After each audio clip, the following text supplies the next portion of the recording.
wish Nikki Freeman loved me more than anyone in the entire world.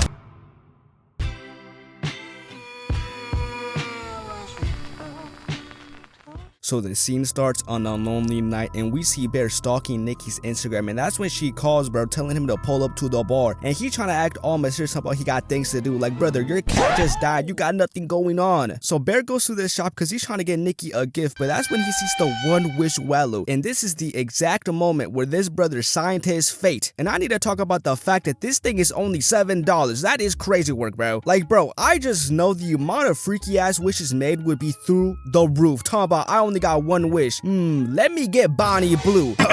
All y'all going ahead. And we see Bear trying to spit some game on Nikki, but this dude starts getting clowned for his choice of beverage. That is crazy work, bro, I swear. And what makes this worse for Bear is the way he's responding. Telling us something, what's so funny? I don't like the taste of alcohol. Like, oh my god. Put some bass to your voice, bro. You're selling the bag. And bro, to add the cherry on top, this dude gets interrupted like 3 times. Like, bro, I swear, if that was me, I'm lighting that whole place up. So after getting violated, Bear takes Nikki home and bro is selling again. Mind you, they're by themselves. There's no distraction. There's no reason why you should be selling this bad. But this man truly has no game because he calls Nikki Freaky Nikki, like, oh my gosh. So that's when Nikki straight up asked Bear if he got a crush on her, and bro is in panic mode talking about some what is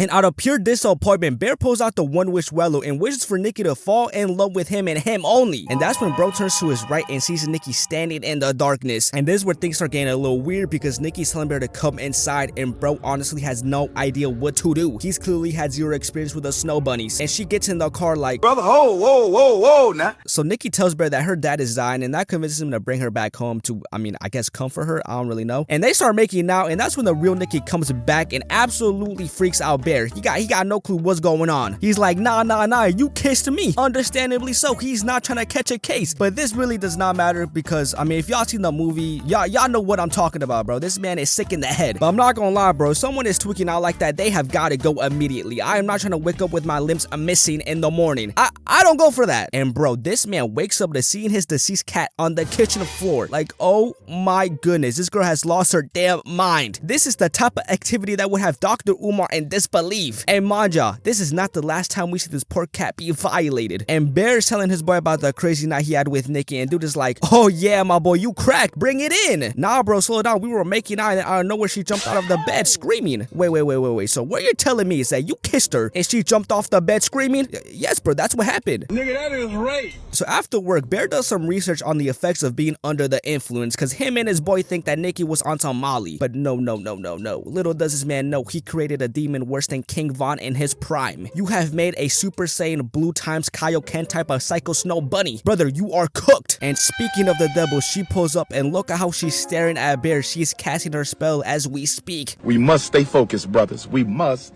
stay focused. But as y'all would expect, this man folds worse than that homeboy that be asking where the hoes be at and does nothing when they pull up. And we actually get a cute little montage of these two enjoying life and all that, but things quickly turn upside down when Barry gets a phone call from his boy informing him that Nikki has been lying about her dad dying. But it don't matter because how lost in the sauce this man is. And mind you, while Bear's on the phone, Nikki stands up looking for him, which is actually kind of scary, I'm not gonna lie. But I'm gonna be honest with y'all, bro. Besides a few scenes, I find this movie more funny than anything, bro. I'm gonna keep it a buck with y'all. This bozo Bear really lets everything slide and defends Nikki's actions, which I will go more in depth later on, but the way this man reacts to the things Nikki does throughout the movie just cracks me up, bro. I'm not gonna lie. But if you're a female watching this video and you act like Nikki to troll your boyfriend thinking that's funny, no, stop it. Get some help. I swear, if my girl started acting like Nikki for the love of the game, bro, she is getting taken out the whip immediately. I am not playing those demonic games. So Bear sits back down, profound by the information he just received, and my boy actually presses Nikki, surprisingly.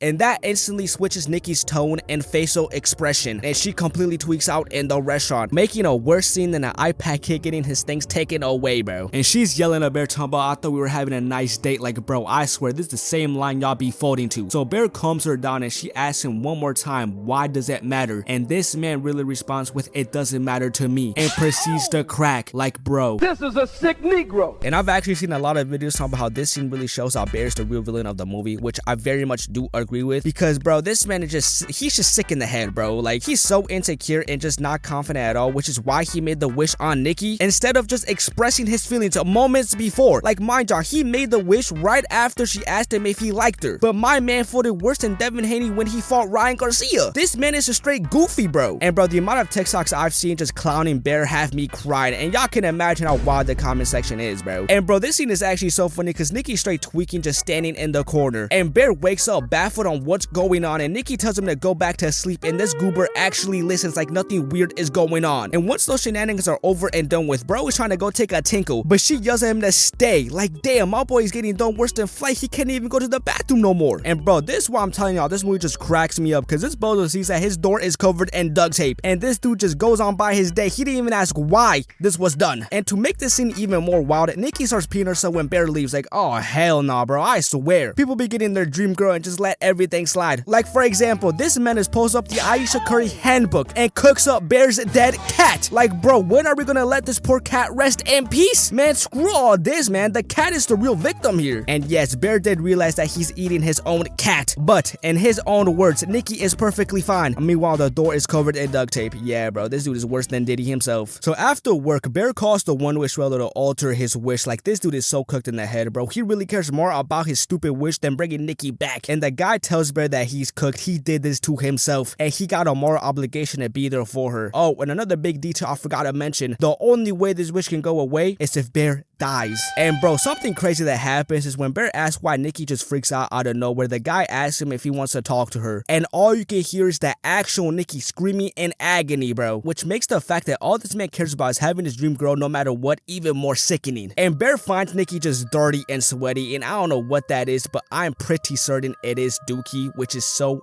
disgusting, bro. And Bear's talking about some, Nikki, I told you not to cook up my cat, bro. I am very upset by that. And all Nikki responds with is, you want some cheeks? And Bear instantly forgives her, no questions asked. This man is so lost in the sauce, it's embarrassing. And the moment Bear tells her about hanging out with some friends, she instantly turns off the shower and tweaks out. So Ian's talking about some, Lord have mercy. I knew you were gonna bring her. Use a bitch ass nigga. And they start playing a game, and Nikki is ruining the vibe right off the get-go. Because when Bear has to move a few feet from her, she starts tweaking out.